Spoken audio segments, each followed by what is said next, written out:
Louis Dauphren, votre grand témoin ce matin, est Émilie Fenotti, journaliste fondatrice de la revue Chaos, auteur de Carcasse, une enquête sur les routes de sang. Moins d'un an après la fronde des agriculteurs qui a tenu le pays en haleine pendant plusieurs semaines, les syndicats majoritaires ont appelé hier, vous savez, à une nouvelle mobilisation nationale à partir de mi-novembre. Alors ce que craignent les organisations agricoles, c'est de voir déboucher les discussions sur un accord de libre-échange entre l'Union européenne et le Mercosur, Argentine, Brésil, Uruguay, Paraguay, Bolivie. L'accord ouvrirait la porte à 99 000 tonnes de viande bovine, à 180 000 tonnes de viande de volaille, l'équivalent de 3,4 millions de tonnes de maïs. Et j'arrête là. C'est ce que disent les syndicats. Le texte pointe du doigt une absence de réciprocité concernant les conditions de production de part et d'autre de l'océan Atlantique. Alors la viande, parlons-en justement ce matin. Savez-vous à quel point on promène les animaux d'élevage de la naissance à la mort? Promène est un peu trop poétique pour décrire le sillage du transport des animaux qu'Émilie Fenotti a tracé dans l'Union européenne. Bonjour Émilie Fenotti. Bonjour Louis. Et au bout du compte, ça donne Carcasse. Alors Carcasse, une enquête sur les routes de sang. Pourquoi Carcasse? Parce qu'ils ne sont pas encore justement des carcasses. Vous les avez vus vivants? Tout à fait, ils sont vivants, mais ils sont déjà traités comme de simples marchandises, donc en quelque sorte comme de simples carcasses. Voilà. Comment fait-on pour aller les suivre? Parce qu'on les voit parfois sur l'autoroute, hein, on voit des camions comme ça qui transportent des animaux. Alors on se dit, ils vont à l'abattoir, mais c'est beaucoup plus compliqué que ça, et beaucoup plus long surtout. Alors c'est beaucoup plus compliqué que ça. En effet, ils ne vont pas forcément à l'abattoir. Alors, les animaux naissent quelque part, donc on a enquêté sur les animaux européens. Qui sont censés être protégés par la législation européenne, et ils naissent en effet quelque part, donc par exemple en Irlande, et sont transportés ensuite pour être vendus à d'autres pays. Et le trajet peut parfois prendre des jours et des jours, voire parfois dans le cas du marché de bétaillère maritime, parfois quelques semaines. Ça peut être vraiment très très long. Et donc ils sont transportés, ils naissent quelque part, et ils sont élevés dans un autre endroit, et ils meurent ailleurs. L'Irlande par exemple produit beaucoup de lait, mais n'a pas beaucoup de veaux. Alors tout à fait, le cas de l'Irlande est vraiment très parlant, dans le sens où l'industrie laitière irlandaise est vraiment très importante. On parle du 6e producteur de lait européen, sachant que la France est 2e derrière l'Allemagne, mais à une superficie vraiment 8 fois supérieure à l'Irlande. Donc en matière de concentration de l'industrie laitière irlandaise, c'est vraiment très important par rapport à la surface du pays.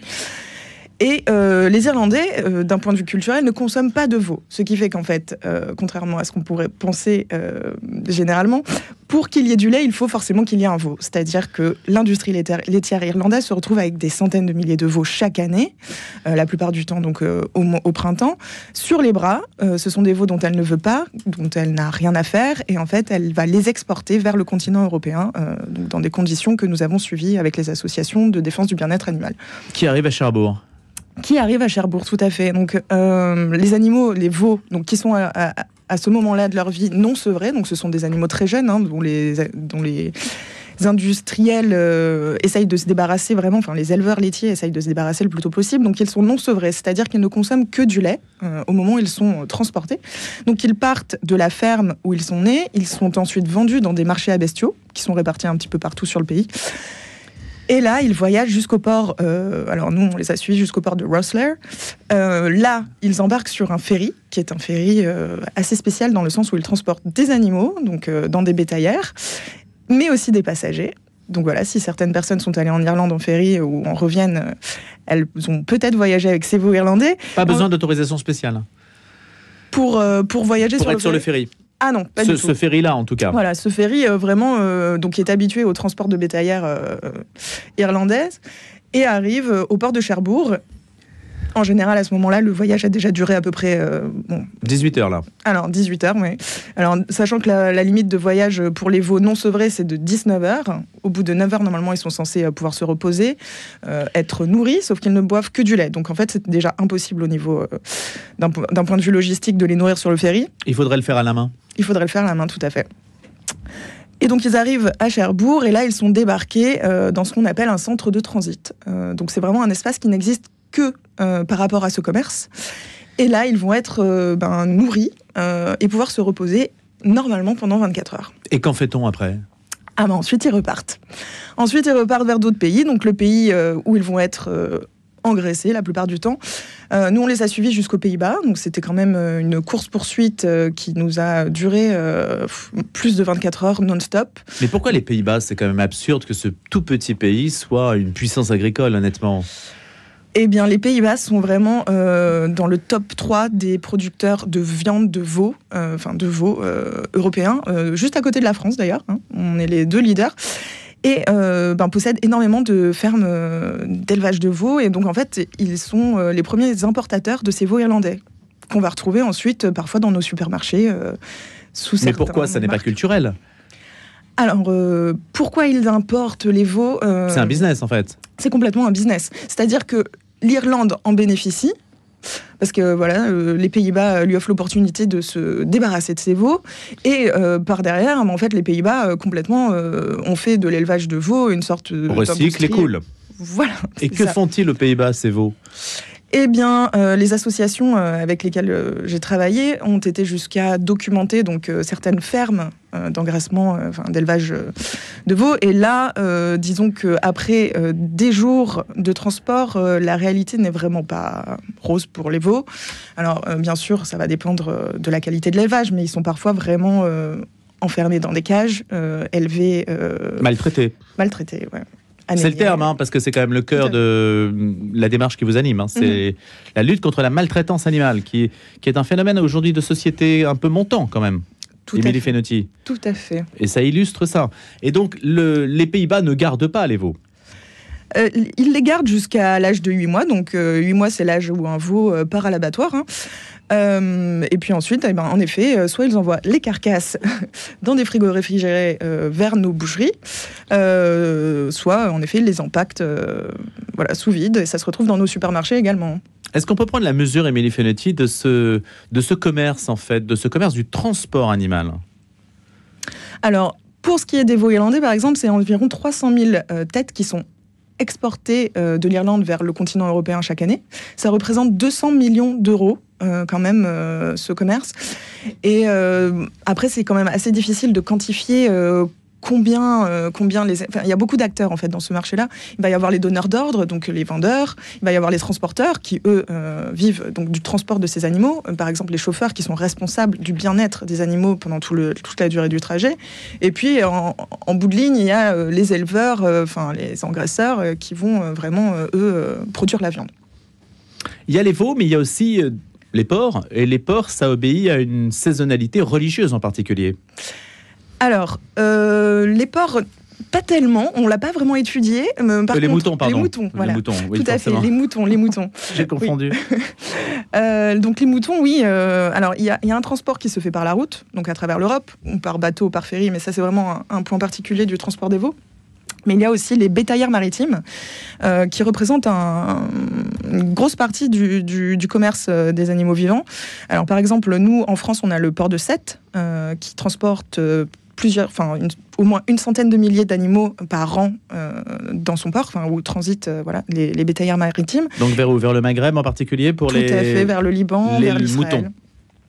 Et alors nous, on a étudié le transport maritime au port de Carthagène en Espagne, qui est aussi un gros point névralgique qui part vers les pays du Nord Maghreb. Et donc on s'y est rendu une semaine avant l'Aïd. Et c'est là qu'en fait transitent énormément de moutons, en effet, qui viennent. Alors ils viennent de partout, en fait, de toute l'Europe, et ils transitent vers le Maroc. Voilà. Et parfois, alors ils peuvent traverser toute la Méditerranée, ça peut prendre des jours. S'ils vont jusqu'en Turquie, ça peut leur prendre jusqu'à 8 jours. Et là, le commerce n'est absolument pas réglementé, c'est encore plus flou, c'est encore plus opaque, dans le sens où les associations n'ont pas les moyens de suivre les bétaillères, d'en documenter les conditions.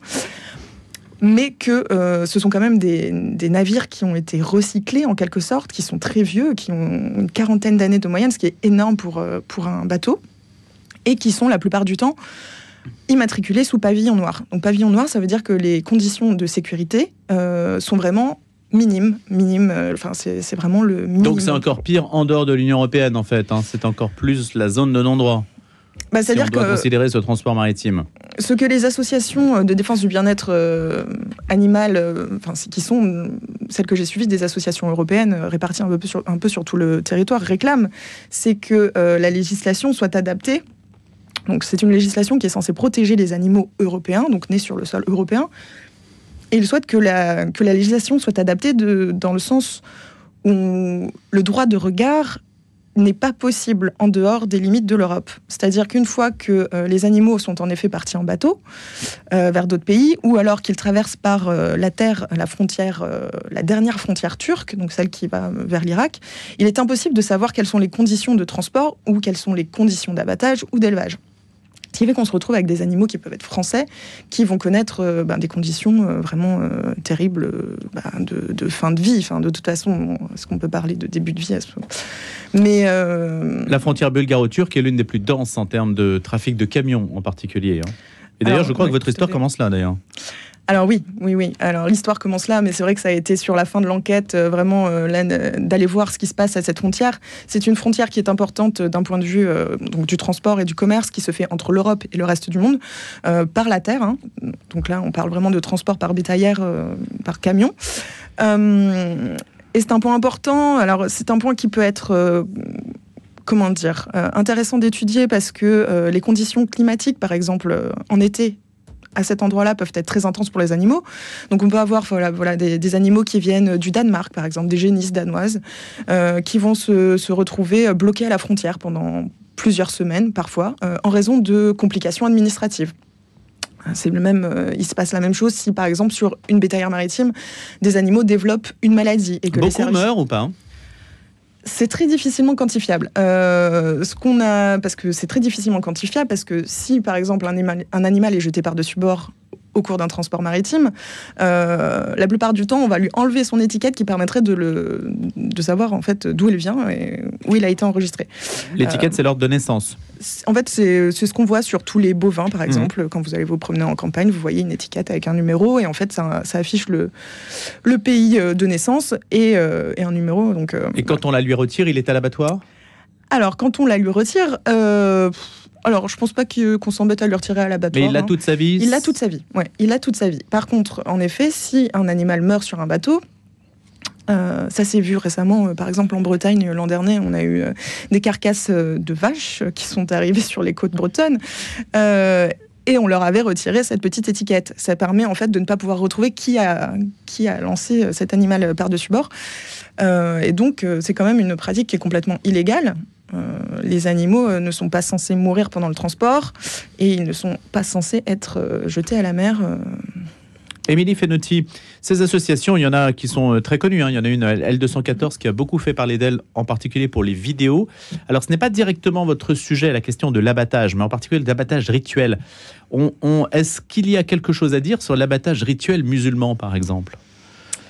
Alors, je sais que c'est une question que se posent pas mal de ces associations. Et en fait... je ne crois pas qu'elles aient fait des vidéos là-dessus. Alors non, mais je sais que par exemple Eyes on Animals, avec qui j'ai travaillé donc en Irlande, va faire pas mal justement un peu de prévention ou d'éducation à des bonnes pratiques, à des pratiques beaucoup plus humaines pour l'abattage, notamment en Turquie, et donc se rendre dans des abattoirs pour en fait mettre en place, par exemple, une bonne pratique, c'est de paralyser la bête en lui mettant un clou dans la tête avant de l'abattre. Il y a un pistolet aussi, un système de pistolet. Ouais, ça, c'est quand même... Est-ce que vous dites ça, c'est un système plus humain que l'abattage rituel ? Où on égorge dans sa baignoire, enfin c'est quand même atroce, non ?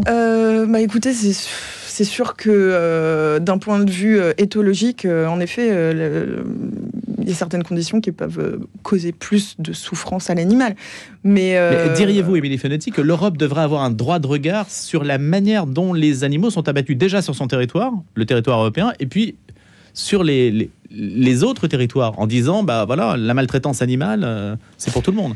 Là, on s'est vraiment concentré quand même sur le transport. Ce qu'on peut dire du transport, c'est que la législation européenne est censée vraiment encadrer déjà ce qui se passe sur son territoire et que il y a déjà en fait des fautes, des infractions qui sont commises par des transporteurs européens.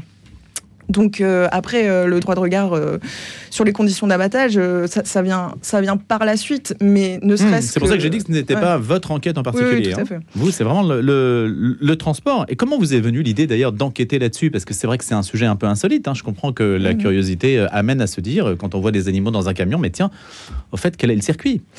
Tout à fait. En fait, c'est assez. Donc on a en effet pas mal d'informations sur les conditions d'abattage et sur les conditions d'élevage. Mais ce qu'on sait moins, en effet, c'est que avant d'atterrir dans une assiette, notre petite côtelette voyage parfois à travers plusieurs pays et traverse plusieurs frontières. On pourrait faire autrement. Alors oui, on pourrait faire autrement. Tout ce qui, là, on va parler de consommation locale. Voilà. Alors, en effet, de la ferme à l'assiette, c'est ce qui paraît le plus logique, même d'un point de vue écologique. C'est-à-dire que le transport des animaux émet aussi beaucoup de CO2. Mais pourquoi on n'y arrive pas? C'est à cause de quoi? Des centrales d'achat, des grossistes, du fait que il y a tout un maillage déjà en place, qui, en particulier de la grande distribution, qui empêche ça. Et puis les exploitations agricoles, de toute façon, les éleveurs sont de moins en moins nombreux, donc il y a une concentration qui oblige aussi à transporter les animaux. C'est un système qui, en effet, est très établi et qui est assez protégé, je pense. En fait, c'est complètement dicté par les lois du coût. On transporte des animaux vivants parce que ça coûte moins cher que de transporter de la viande dans des frigos réfrigérés. Donc c'est moins écologique, en fait, d'avoir des frigos. C'est ça l'ironie de la question, c'est ça. Mais bon, ça reste quand même plus écologique d'avoir un animal qui va être né quelque part et qui va mourir à maximum 100 km de là où il est né, quand même. Comment faire, c'est ma dernière question, pour changer ce rapport à l'animal? Votre enquête Carcasse y contribue, parce que les veaux, objectivement, c'est très mignon, on est touché par ça, et on a du mal à considérer qu'on leur inflige ce destin. Qu'est-ce qu'il y a à faire, Émilie Fenotti? Comment changer le rapport à l'animal? De ce que j'ai pu voir de toutes ces associations, des membres qui les composent, c'est qu'il y a une part de prise de conscience qui est très importante. Et j'espère que le livre pourra y contribuer. Une espèce... Alors, c'est difficile de se confronter à des images, mais ça fait partie de la prise de conscience. Merci beaucoup d'avoir été des nôtres ce matin.